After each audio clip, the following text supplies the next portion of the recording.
Hi everyone, it's Randy here.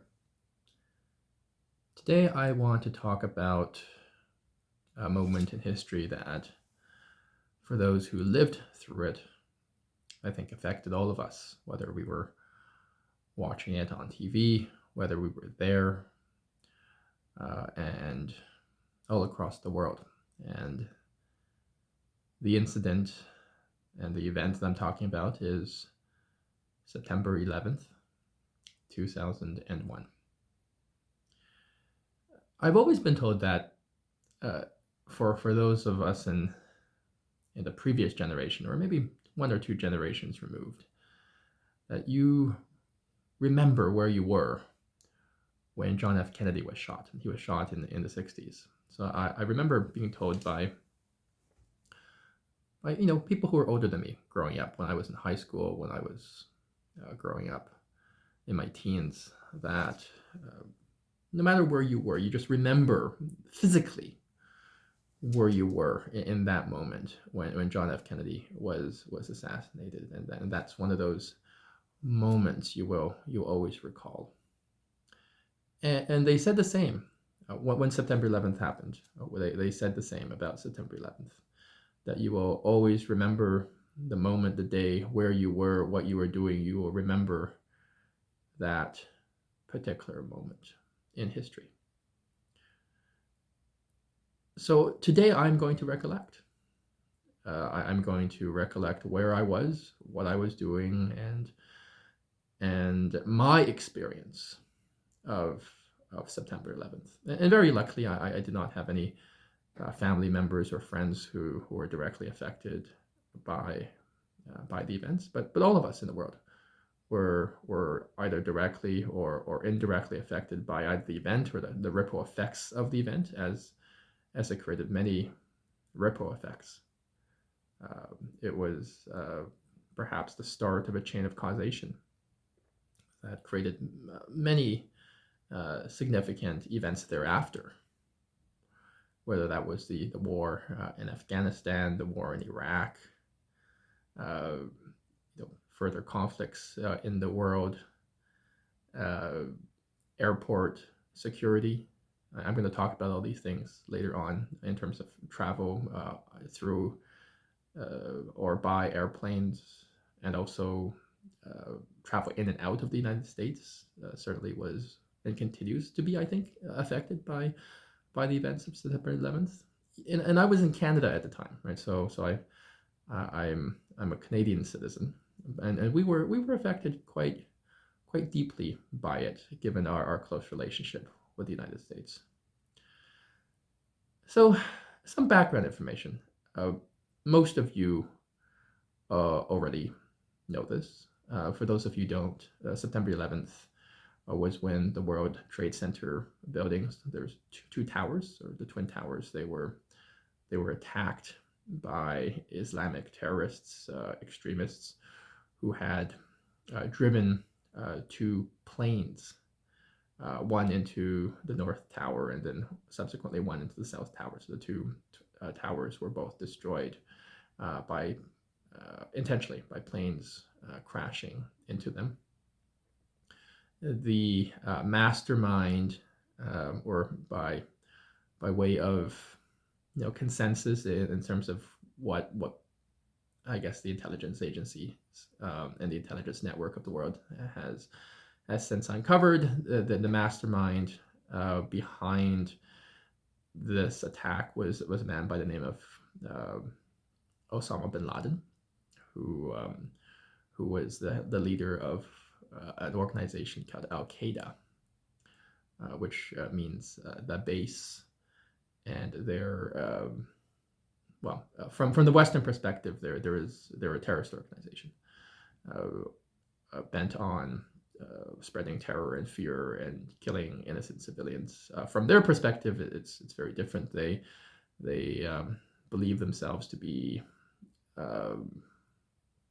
people pushing back against Western imperialism, Western oppression of the Middle East.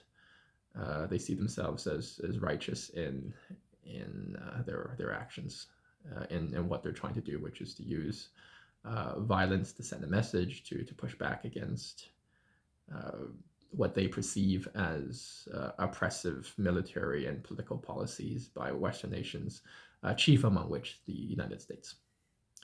So that's the broad overview of this. Of course, there are many experts who could explain this better than I, and who can certainly go into more detail as to what is Al Qaeda, how they were formed, why they were attacking the United States, and all of that history, which I am not an expert in. But broadly speaking, there's this terrorist organization headed by Osama bin Laden, who was bent on, I guess, spreading his ideological message. And one of the methods by which he chose to do so was attack on Western nations, chiefly the United States, through violent means. And now, interestingly, I was aware of Osama bin Laden, of the person, starting from about 2000 and no, not 2000. It would have been 1998. So I was a keen follower even in my teens. I would have been maybe 14, 15, but I watched a lot of news and I read the newspapers constantly. So I was very academically minded even as a teenager. And compared to my peers, I would say, without exaggeration, that I was quite well versed and aware of international events, things happening around me. So I'd been aware that in 1988 there were attacks in Africa. There was U.S. embassies in Kenya and Tanzania, from what I remember, that were attacked by operatives linked to or associated or directed by Al Qaeda. And in 2000, I was also aware that the USS Cole, which was a U.S. warship, was attacked by agents or members of Al Qaeda, and many people died in that attack. A warship was attacked in that incident. So the name Osama bin Laden was familiar to me. I didn't know who he was, but in the news, following the attacks in Africa and following the attacks on the USS Cole warship, his name was floated around. He was not a person who suddenly, all of a sudden, like nobody knew about him, and he suddenly arrived on the world scene. There were some words and what would be the right word here? There was some talk of him in the international circuit and the news circuit. Certainly, I was, even as a teenager, aware of his name, being keenly, aware of international news at the time because I was a big follower of international news. So I was actually, when September 11th happened, I immediately thought, is this the same guy? Is this Osama bin Laden? Or someone like that, an Al Qaeda type attack? That was actually my thought. I actually had in my mind made that connection. It turned out to be correct, that it was it was actually Osama bin Laden. But that was one of my thoughts. But I think I'll talk about where I was at the time. I was in high school. 2001, I would have been in grade 11. So this was right after, well, not immediately right after, but the turn of the millennium had happened, right? There was, year 2000, the turn of the millennium, and we were entering into a new age. Generally, at least for me, I felt pretty safe in the world. That locally, maybe there was crime on certain streets, but and maybe bullying at school, but there, generally, the world felt like a pretty safe place to me. So that was, again, part of the context of what was happening and why it was so shocking. I remember that I would have been in grade 11. I would have been 14, 15, maybe 15 at the time. Maybe even 16. I don't quite remember. 2001, if I was 15. Something like that. Maybe 15 or 16. And I remember I was in the high school library. So I went to a high school called North Toronto Collegiate Institute. It was on the street called Roehampton, near Yonge and Eglinton in Toronto. So quite a well-known school with a storied history. Unfortunately, they had, unfortunately and unfortunately, the school was quite old. It was about 100 years old. So they had eventually uh, dismantled the entire school, built a new one. And to this day, I actually have not stepped into the new school. I only have memories of the old school. I've seen the new school, and I've seen what it looks like from the outside, but I have not actually stepped inside the new school. So I was in high school at the time, in my high school in North Toronto.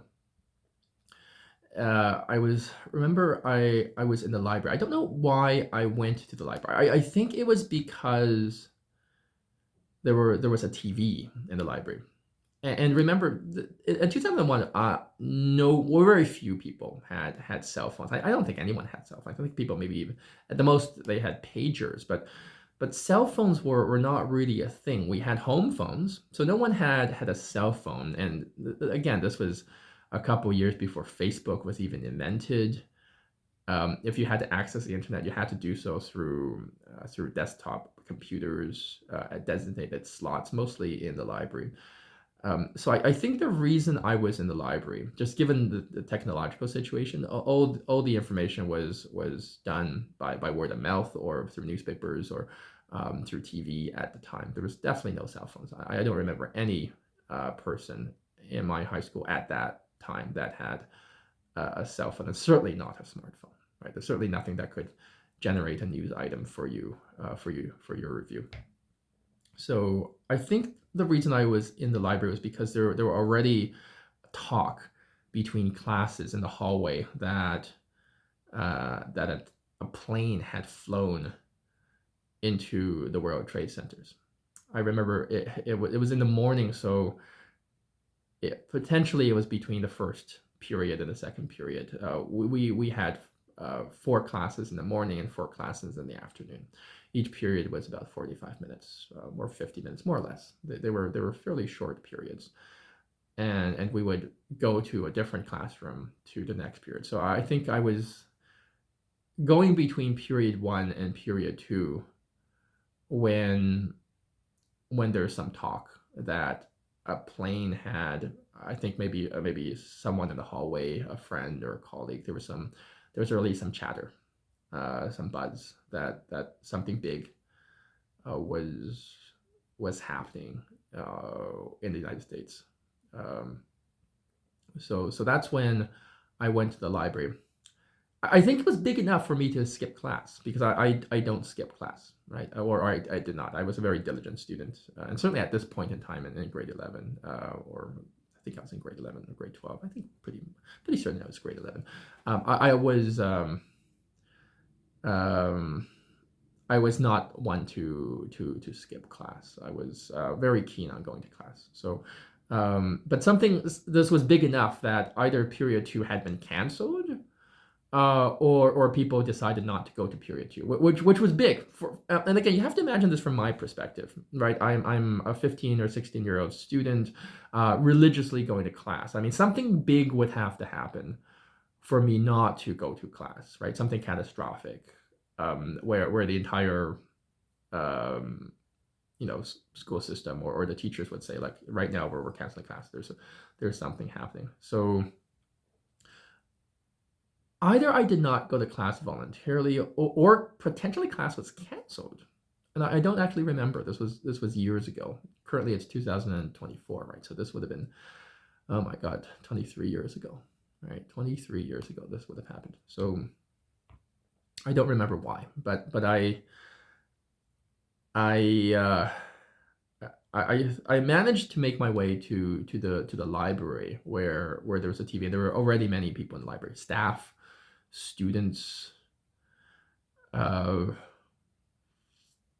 actually think I may have been in grade 12 at this point because I remember I was part of the yearbook class, that part of the class, part of this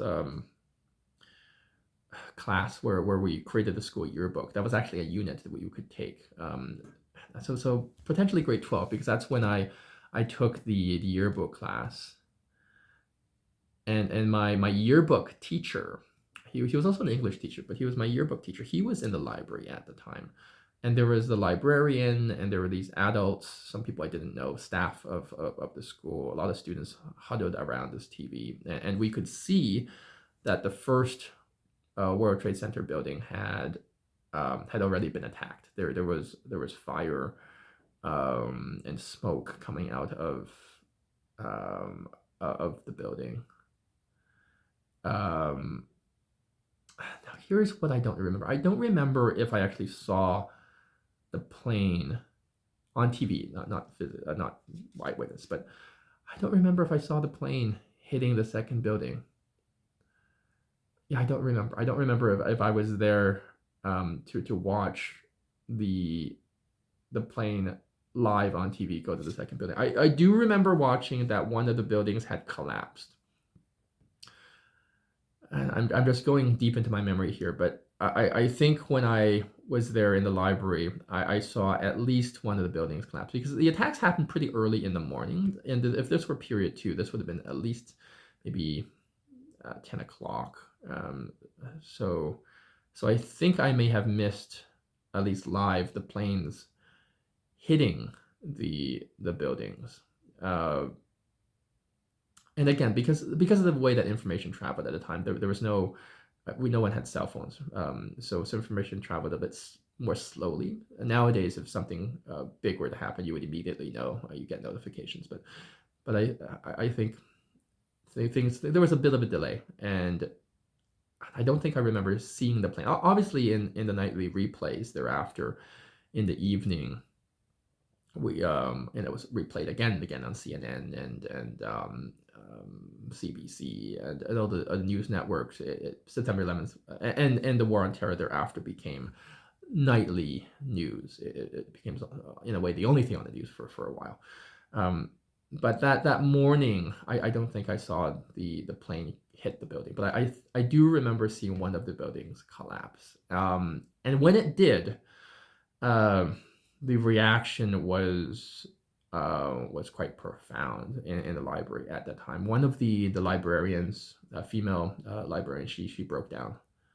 She started crying, just watching this on TV. I don't know if she had family members there or something happened. She was profoundly, deeply affected by it, and cried immediately. Broke down. I remember my yearbook teacher. He was a bit more calm about it. He wasn't so emotional, and he said to me, and I think to the people there, his comment was, "This is going to change global relations or world relations or international relations or global affairs for the next decade." That's what he said. I don't remember the exact words, but he said this is going to change something along the lines of the international order or global affairs or something like that. It's going to change that for the next 10 years. And then we stared at the television in disbelief. Again, as I said earlier on this video, my immediate thought was maybe this wasn't an accident. Maybe this was because at first a lot of people thought maybe this was accidental. That maybe it was a bad pilot, bad weather. There was no immediate association with terrorism yet, or some people had not made up their minds. We weren't sure what was going on. So there was some. All we knew was that a plane had hit the World Trade Centers.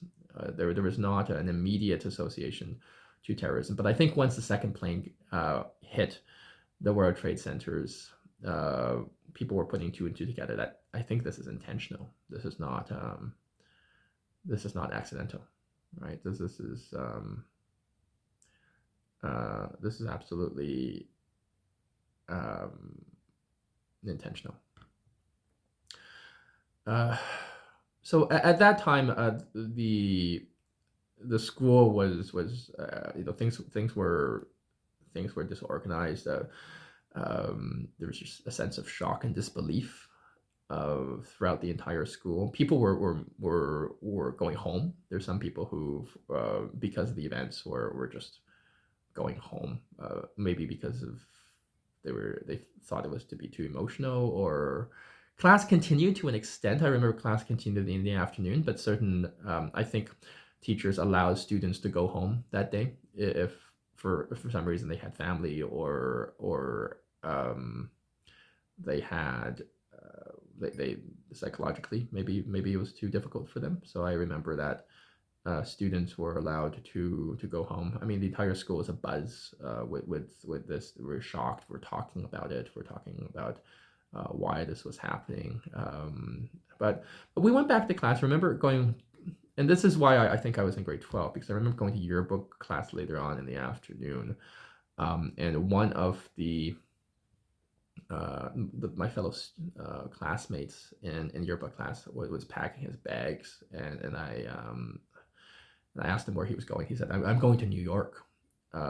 He was packing his bags. He would have been maybe 15, 16 as well at the time. And yeah, packing my bags. I don't know why he was going to New York. Maybe a family member was there, or something, but he was about to embark on a 10-hour bus ride to New York. He had decided right there and then that he was going.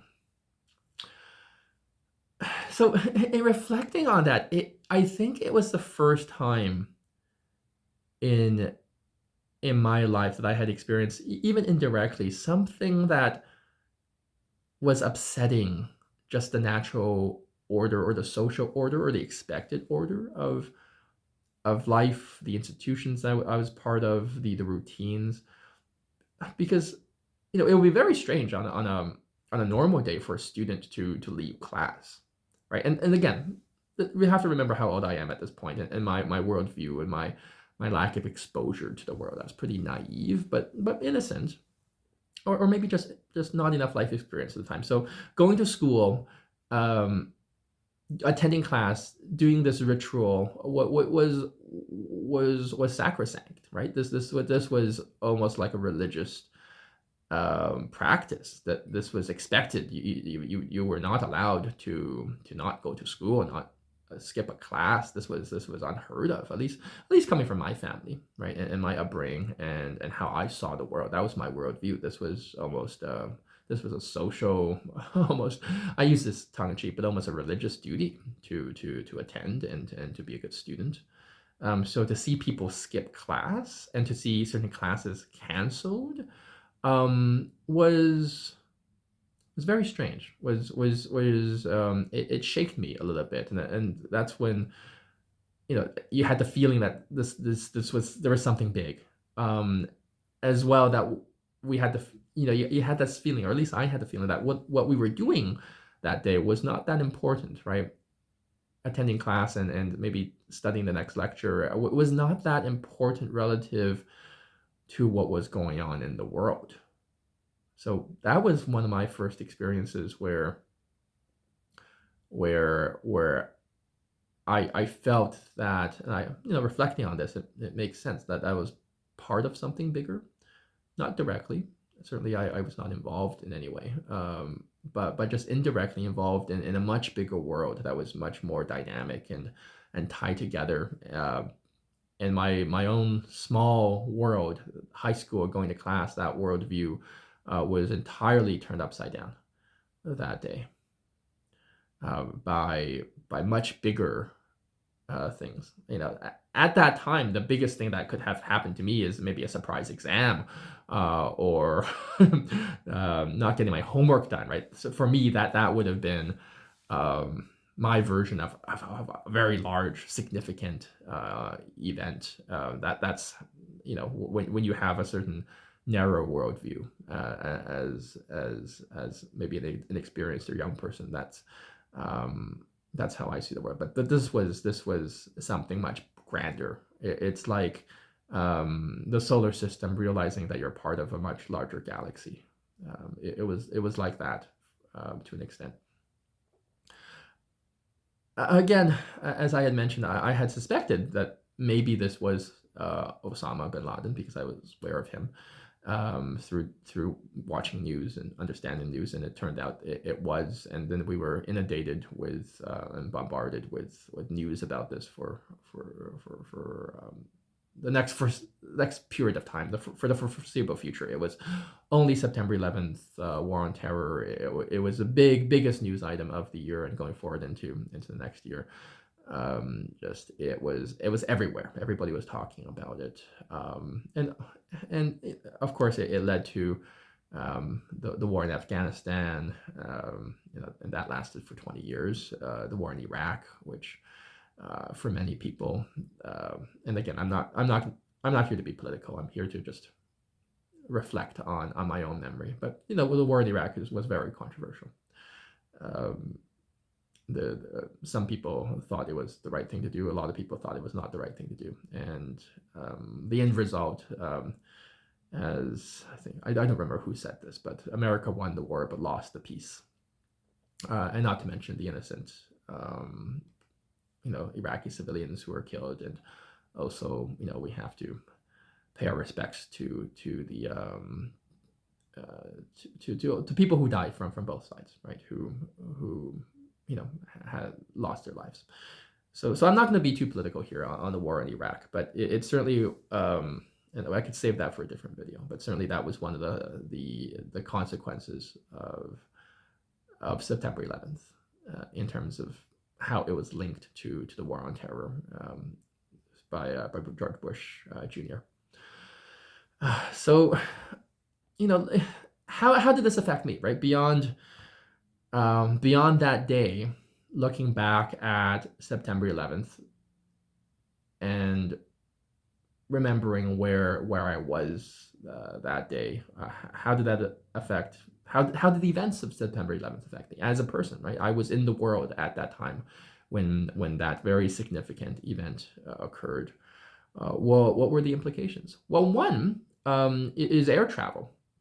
Prior to September 11th, the security measures for air travel were actually quite loose. I had traveled by airplane several times by then, generally going to China because my family's in Beijing. So mom and dad would take me from Toronto to Beijing back and forth, at least 3 times a year. So I'm not sorry, not 3 times a year. Once every 3 years, once every 3 or 4 years.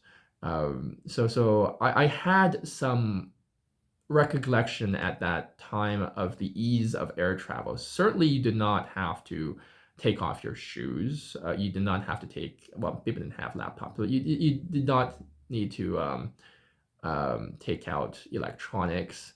You could bring water onto a plane. That was a big one. No liquids because of I guess potentially liquids being components of a bomb. And the shoe thing, the whole thing about taking off your shoes, I think there was subsequently a terrorist who tried to hide a bomb in his shoe somewhere, and that was preemptively addressed by border security, and I think the plot was foiled and snuffed out before anyone could get hurt. But that was, I think, why people were taking off their shoes. But all of this came from September 11th and the world that we lived in after September 11th. Not just that single terrorist incident, but the subsequent attempted and successful terrorist incidences, the copycat attempts. That was air travel. The author, I'm trying to remember his name. He wrote a book called Freakonomics. And I apologize, for the life of me, I can't remember his name.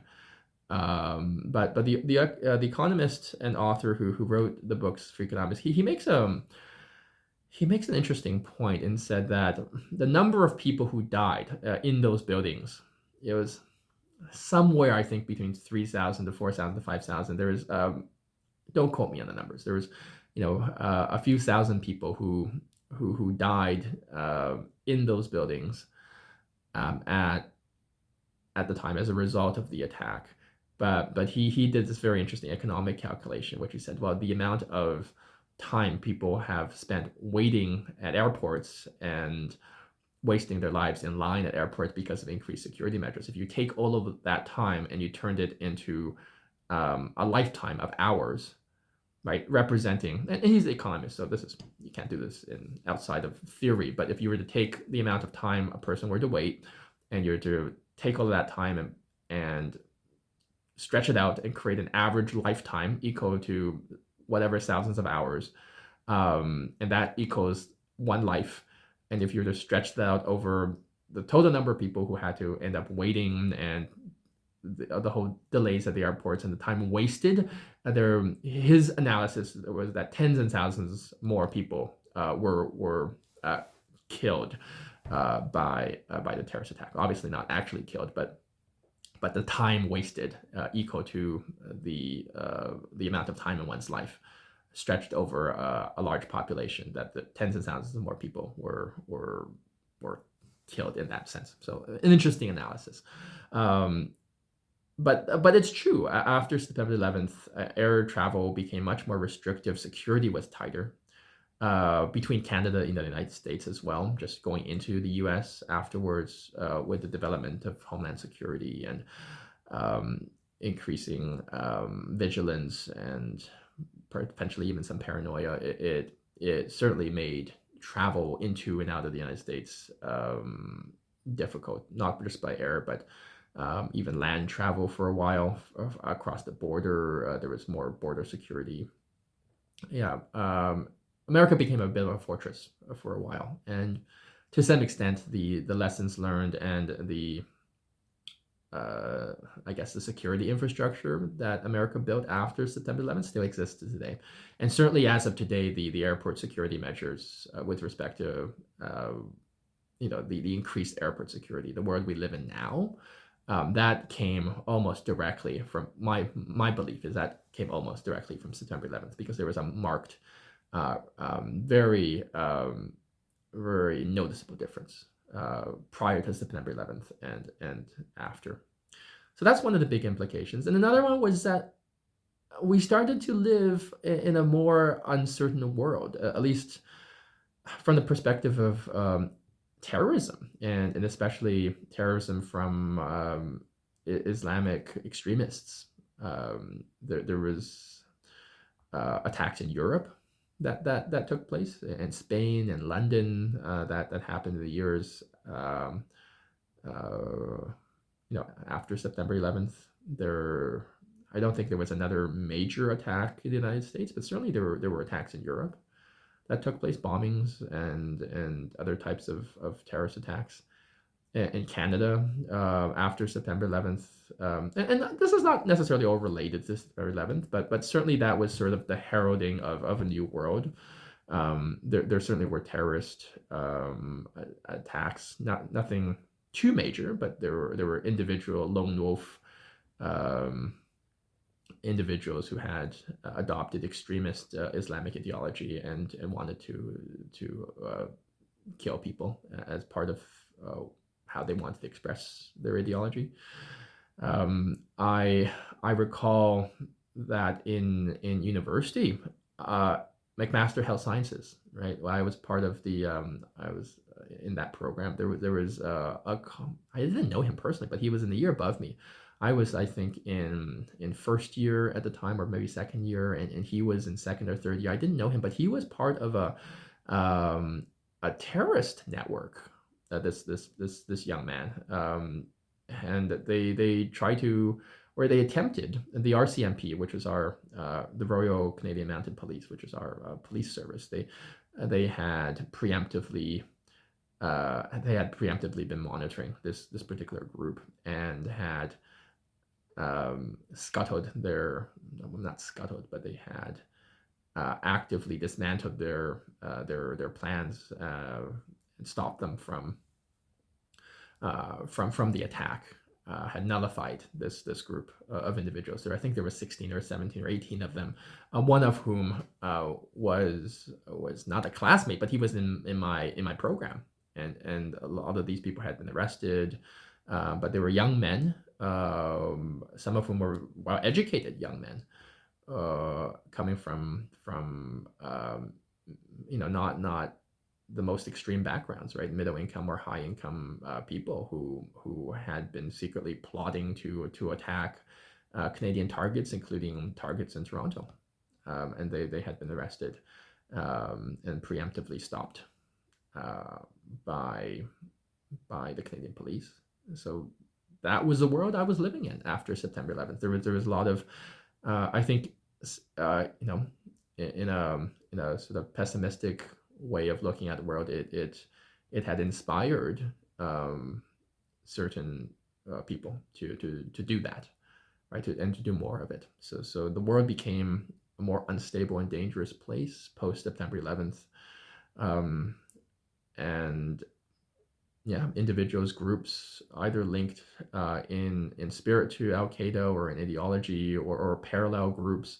Later on we saw the development of ISIS, or IS. They keep changing their name, but Islamic State, or they called themselves at one point Islamic State in Iraq and Syria, or Islamic State in Iraq and the Levant, which is the old name for that area of the world. They we saw them become very powerful after the start of the Syrian civil war around 2011, and they grew in power. They had taken over major cities like Raqqa in Syria, and then even Mosul, which was one of the large population centers in Iraq. They had taken all of that over to form their caliphate. Eventually, they were not entirely defeated, but they were pushed back. And currently, as of the making of this video, they're certainly a smaller and less powerful group than they were before, but still they're out there. So after Al Qaeda, there were other Islamic extremists, terrorists, whatever you want to call them, groups of people who had a particular ideological agenda, and that was the world that I was living in, that the rest of us that we were living in, that we've lived through post September 11th, that world of more uncertainty and fear. I guess looking back, it was certainly a significant event in world history. I think this was probably the start of the first year after the turn of the millennium. What a dramatic event to take place, and an event that would dictate American foreign policy for at least a decade or two, with all of the subsequent consequences of that, right? So a very dramatic, very profound, tragic event. But I wanted to make this video today to reflect on where I was, how it affected me, and I think it's true. What they said about JFK, about you remember where you were and what you were doing. Looking back at 23 years ago, it appears that I do remember where I was, and maybe not all the details, but I still remember. So it shows that this was an event that certainly had its mark on everyone, regardless of where you were. Thank you for joining me today for this video, and I bid you a good evening.